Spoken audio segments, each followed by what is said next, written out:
Good morning students. आज हम start कर रहे हैं 12th चैप्टर 12.1 एक्सरसाइज कर रहे हैं लीनियर प्रोग्रामिंग। लीनियर प्रोग्रामिंग के लिए पहले आपको +1 का 6th चैप्टर थोड़ा सा रिवाइज करना पड़ेगा। ठीक है, मैं करवा रही हूँ साथ साथ में। तो ये बहुत इजी चैप्टर है, थोड़ा सा ध्यान से सुनोगे एक सम से ही आपको समझ लग जाएगी। सबसे पहले स्टेटमेंट समझो, इसमें क्या दिया होता है, मैक्सिमाइज या मिनिमाइज। ये मैक्सिमाइज या मिनिमाइज वाली टर्म है और इसके साथ हमें दिया हुआ है x + y <= 4। देखो, हम तब तक लाइन नहीं बना सकते जब तक कि हमें इक्वलिटी ना दी हो। ठीक है, हम सबसे पहले लिखेंगे x + y = 4। सबसे पहले हम लिखेंगे x + y = 4। आपको +1 में भी बताया था, इनइक्वालिटी में लाइन नहीं बनती, पहले आप इक्वालिटी में लिखोगे इसे, फिर आप इसकी लाइन ड्रॉ कर सकोगे। ठीक है, अब x और y हमने टेबल बना लिया। x को 0 लिया तो y 4, y को 0 लिया तो x 4। ये हमारे 2 पॉइंट्स आ गए, 0 4 और 4 0। ठीक है, इन दोनों को ज्वाइन किया, ये लाइन बन गई।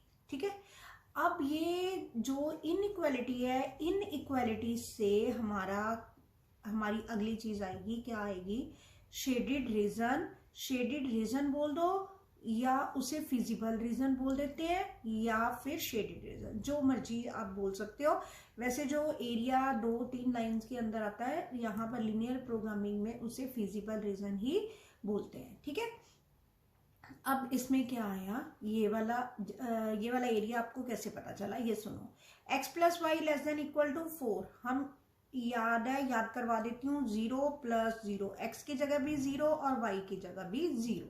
ठीक है, <= 4 मतलब ये 0 <= 4, ये ट्रू हो गई ना चीज। अगर ट्रू है तो शेडिंग टुवर्ड्स ओरिजिन, और अगर फॉल्स है तो शेडिंग अवे फ्रॉम ओरिजिन। अगर ट्रू है तो शेडिंग टुवर्ड्स ओरिजिन, और अगर फॉल्स है तो शेडिंग अवे फ्रॉम ओरिजिन। ठीक है, ये चीज हो गई, शेडिंग टुवर्ड्स ओरिजिन हो गई। ये वाले 3 पॉइंट्स हमें मिल गए। तो ये वाला x > or = 0, y > or = 0, मतलब जो आपकी शेडिंग होएगी वो सिर्फ फर्स्ट क्वाड्रेंट में होएगी। ठीक है, फर्स्ट क्वाड्रेंट में होएगी। अब ये वाले 3 पॉइंट्स हमें मिल गए, इनको बोलते हैं कॉर्नर पॉइंट्स। ये फिजिबल रीजन के कॉर्नर पॉइंट्स मिल गए। 0 0, 0 4, 4 0, जैसे आपको कन्वीनियंट लगे, जैसे A B जो भी आपने नाम देने हैं नाम दे दो। ठीक है, अब ये हो गया हमारा काम इस लाइन का। इस लाइन के लिए क्या करा, पहले हमने इक्वालिटी लिखी, टेबल बनाया, ड्रॉ किया, फिजिबल रीजन निकाला, फिजिबल रीजन निकाल के कॉर्नर पॉइंट्स निकाले। कॉर्नर पॉइंट्स निकाल के हमारा अगला स्टेप क्या है, मैक्सिमाइज और मिनिमाइज करना। अब मैक्सिमाइज और मिनिमाइज के लिए ये जो z वाली आपकी टर्म है, इसको आपने पकड़ लेना है। z = 3x + 4y। ठीक है, पहले 0 0 पुट करा, 3 × 0 + 4 × 0, फिर मतलब जो आपके तीनों कॉर्नर पॉइंट्स हैं, आपने जिसको भी a नाम दिया है, b नाम दिया है, वो वाले कॉर्नर पॉइंट्स इसमें पुट कर लेने हैं। कॉर्नर पॉइंट्स आपने पुट करे, ये 3 आपकी वैल्यूज आ गई। ठीक है, अगर मैक्सिमाइज पूछा है तो मैक्सिमम वाली वैल्यू आपका आंसर है, ये वाला पॉइंट। ठीक है, और अगर मिनिमाइज पूछा है तो मिनिमम वाला आपका आंसर है। बस मतलब प्रोसेस सब में सेम है, मैक्सिमाइज और मिनिमाइज में कोई डिफरेंस नहीं है। सारा प्रोसीजर वही है। पहले टेबल बनाओ, टेबल बना के लाइंस ड्रॉ करो, उसका फिजिबल रीजन निकालो, फिर आपने वो पॉइंट्स अपनी गिवन आपके जो z है उसमें पुट कर देने। उसमें पॉजिटिव वाला मतलब उसमें जो भी है, मिनिमम है, मिनिमाइज का है तो मिनिमम वाली आपकी वैल्यू है, और अगर मैक्सिमाइज का है तो मैक्सिमम वाली वैल्यू। ठीक है, और सम देखो, मिनिमाइज z = -3x + 4y। ठीक है, x + 2y ≤ 8, 3x + 2y ≤ 12, x > or = 0, y > or = 0। अब ये 2 लाइन्स हो गई। ठीक है, 2 लाइन्स हो गई, कोई प्रॉब्लम नहीं है। पहले इक्वालिटी लिखी, x + 2y = 8, 3x + 2y = 12। ठीक, x 0, मैं इसके इसको यही सलाह दूंगी, वैसे तो वैल्यूज आप जो मर्जी पुट कर सकते हो, मैं ये आपको कहूंगी कि x0 और y0 जरूर करो ताकि आपको ये कॉर्नर पॉइंट्स इजीली मिल जाए।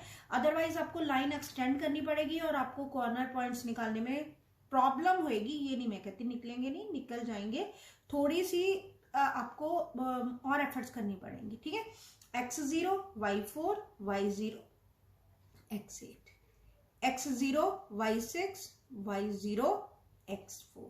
ठीक है, ये आपके टेबल्स बन गए। जब आपके टेबल्स बन गए फिर आपने लाइन ड्रॉ करनी है। ठीक, x प्लस, पहले आपने ये वाली लाइन ड्रॉ करी x प्लस 2y 0 4 और 8 0 0 4 और 8 0। आप यहां पर लाइन लिख लो x प्लस 2y, ठीक है, लेस देन इक्वल टू 8। और दूसरी लाइन क्या थी आपकी 3x plus 4y 3x plus 4y plus 2y less than equal to 12। ठीक है, पहले आपने 0 4 और 8 0 पॉइंट पुट करे, ये वाली लाइन लगा बना ली, लाइन अपनी लिख ली। दूसरी एक तो 0 4 ही है, एक 4 0 0 6 और 4 0 0 6 और 4 0, ये वाला पॉइंट हो गया। ये आपने लाइन ड्रॉ कर ली। अब देखो आपका shaded region x plus 2y less than equal to 8 3x plus 2y। अब आपने 0 0 पुट किया, 0 0, ठीक है, ट्रू है, ये ट्रू है, ये भी ट्रू है। ठीक है, ट्रू का मतलब ये 12 इज ग्रेटर देन 0 है और 8 भी ग्रेटर देन 0 है। अगर ये चीज ट्रू है तो दोनों का शेडिंग रीजन दोनों के नीचे दोनों का ओरिजिन वाला हो गया, तो ये वाला आपका कॉमन शेडेड रीजन आ गया। इसके कॉर्नर पॉइंट्स कौन कौन से, 0 0 0 4 4 0 और ये वाला इनका इंटरसेक्टिंग पॉइंट है। इंटरसेक्टिंग पॉइंट देखो, अगर तो आप ग्राफ, ये वाले जो ग्राफ है ग्राफ पे बना रहे हो तो आपने ग्राफ से ही रीड करना है। और अगर आप ग्राफ पे नहीं बना रहे तो यहाँ पे जैसे थोड़ी बहुत डिस्टेंस की प्रॉब्लम हो जाती है, चाहे हम प्रॉपर मेजरमेंट से करें तब भी थोड़ी बहुत प्रॉब्लम हो जाती है। वैसे तो इसका ठीक आ गया, देखो 2 के सामने है और 3 के सामने है, 2 3। अदरवाइज आप इन दोनों लाइंस को सॉल्व करके इंटरसेक्टिंग पॉइंट निकाल लो, दोनों लाइंस को सॉल्व करके इंटरसेक्टिंग पॉइंट निकाल लो। अब जैसे हमें पीछे 3 पॉइंट्स मिले थे, अगर ये इंटरसेक्टिंग पॉइंट है तो हमारे कॉर्नर पॉइंट्स 4 बन जाएंगे। ठीक है, 4 कॉर्नर पॉइंट्स आ गए, चारों की वैल्यू टर्न वाइज पुट करी। ठीक है, टर्न वाइज पुट करी तो जो आपकी मिनिमम वैल्यू है दैट इज मिनिमाइज पॉइंट, और ये आपका मिनिमाइज हो गया। मैक्सिमम पूछा तो मैक्सिमम वाला आंसर हो गया, मिनिमाइज पूछा तो मिनिमाइज वाला हो गया। ठीक है, इसमें कोई भी, सिर्फ आपने लाइंस ड्रॉ करनी है, लाइंस ड्रॉ करके शेडेड रीजन निकालना है। वो हर एक सब में डिफरेंट है, क्राइटेरिया सब में सेम है कि जब आपने कॉर्नर पॉइंट्स निकाल लिए, कॉर्नर पॉइंट्स निकाल के आपने ठीक है अपने जेड में पुट कर लेनी है। ठीक, ये वाला आ गया आपका अगला sum, 3x plus 5y less than equal to 15, 5x plus 2y less than equal to 10, x greater और इक्वल टू 0, y ग्रेटर और equal to 0।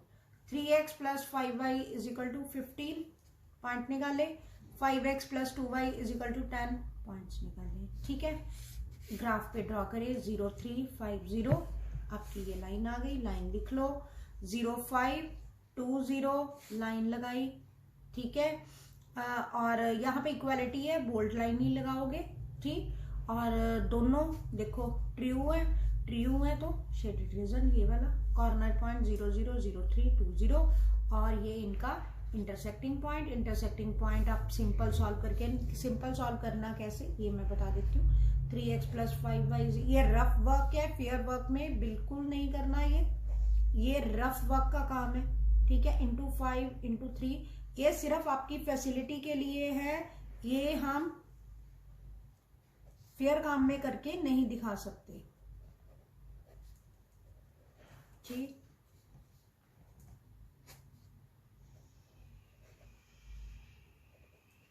y is equal to 45/9। ठीक है जी, y की वैल्यू आ गई, y की वैल्यू पुट करके x की, ये है इंटरसेक्टिंग पॉइंट निकालने का तरीका। चारों अपने पॉइंट्स निकालिए, वैल्यूज पुट करी, जो भी है ये मैक्सिमम वैल्यू आ रही है इंटरसेक्टिंग पॉइंट पे, ये ठीक है।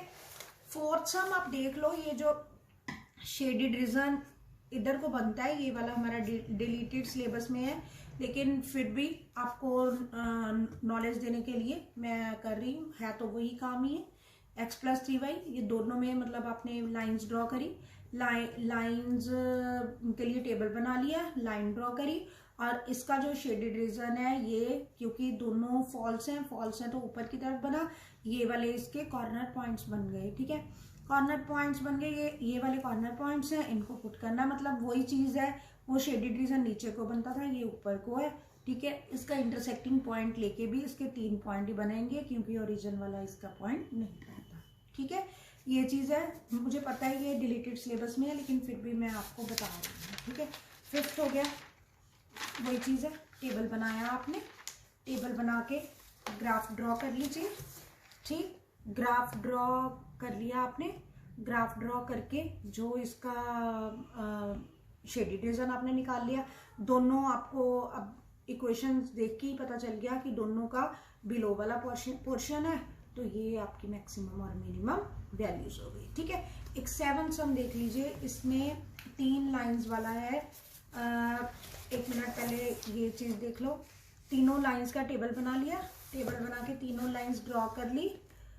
अब देखो जो फर्स्ट लाइन है x plus 2y is equal to 120 0 60 120 0, ये वाली लाइन बनी है आपकी। ठीक है, इससे बिलो वाला पोर्शन था, इससे अबव वाला था, क्योंकि ये देखो एक x 0 ग्रेटर, वो फॉल्स है तो ऊपर की तरफ हो गया, और ये वाला x ग्रेटर और इक्वल टू 2y, x वाला पोर्शन है तो नीचे की तरफ आ गया, तो ये वाला हमारा पोर्शन बनता है। इसके लिए +1 वाला चैप्टर आपको रिवाइज जरूर करना पड़ेगा। ये इंटरसेक्टिंग पॉइंट 2 हो गए, तो कॉर्नर पॉइंट्स हमारे 1 2 3 4 आएंगे, इसमें 4 कॉर्नर पॉइंट्स आ गए, उनमें से आप मैक्सिमाइज और मिनिमाइज की वैल्यू निकाल लो। ठीक है, ये चीज है। देखो जो अबव वाला एरिया है, ठीक है, जिसका शेडेड जो फिजिबल रीजन है वो अबव ओरिजिन बनता है, दोनों लाइन से ऊपर बनता है, वो इस बार डिलीटेड सिलेबस में है। ठीक, लेकिन अगर सम कोई हम ट्राई कर लेंगे तो उसमें कोई बहुत फर्क नहीं है। ठीक, ये वाले एक्सरसाइज आप कंप्लीट कर लेना। 12.2 हम कल स्टार्ट करते हैं। इट्स